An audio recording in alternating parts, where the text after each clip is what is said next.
আসসালামু আলাইকুম, রোদুস home style cooking থেকে আপনাদের স্বাগতম। আজকে আমি রান্না করব লাউ পাতা দিয়ে আলু দিয়ে ঝোল। কিভাবে রান্না করব সেটাই আজকে আপনাদের সাথে শেয়ার করব। প্রথমে আমি আমার নিজের গাছ থেকে কেটে এনেছি লাউ পাতা। লাউ পাতাগুলোকে ভালো করে বেছে বুছে এখন ভালো করে পানিতে ধুয়ে নিব। ততক্ষণ পর্যন্ত ধুবো যতক্ষণ পর্যন্ত লাউ পাতার গায়ের বালি বা ধুলো বালিগুলো না সরে যায়।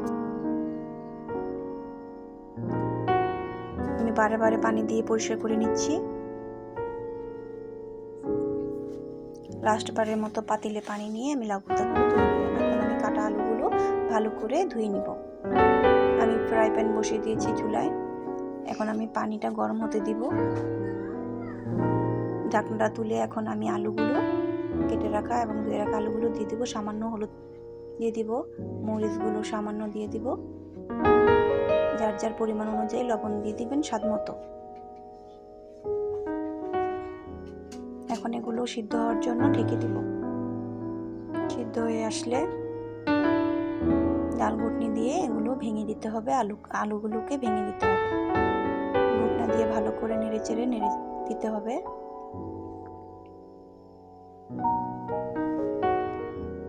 নাড়াচাড়া হয়ে গেলে এখন দিয়ে দিব আমার ধুয়ে রাখা সেই লাউ পাতাগুলো। নেড়ে উল্টে পাল্টে দিব। এখন আমি এটাকে ঢেকে দিব। বলক চলে আসছে। এখন আমি আবার নেড়ে দিব যতক্ষণ পর্যন্ত না লাউ পাতাগুলো সিদ্ধ হয়ে আসছে, কারণ আলুগুলো আগে থেকেই সিদ্ধ করা। লাউ পাতা সিদ্ধ হওয়ার জন্য আমার অপেক্ষা করতে হবে। আমি এখন কাঁচামরিচ দিয়ে দিলাম। যার যার ঝাল অনুযায়ী সে কাঁচামরিচ দিয়ে নেবেন। এখন আমি আরেকটা কড়াইয়ে তেল দিয়ে দেব। কেটে রাখা পেঁয়াজ, রসুন ভেজে নিব।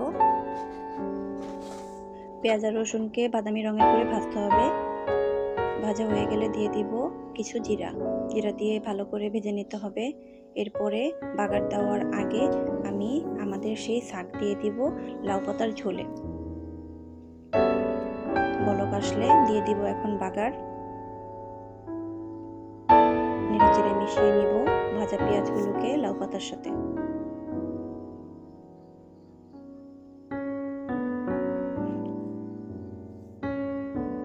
যার যার পছন্দ অনুযায়ী লাউ পাতার ঝোলটা গাঢ় বা পাতলা রাখবেন। আমি একটু পাতলাই পছন্দ করি এবং লবণটা চেক করে দেখবেন যে লবণ ঠিক আছে কিনা। আমার রান্নার প্রসেসিংটা যদি আপনাদের ভালো লাগে অবশ্যই আমার চ্যানেলের পাশে থেকে লাইক, কমেন্ট, সাবস্ক্রাইব করে সবাই ভালো থাকবেন। আল্লাহ হাফেজ।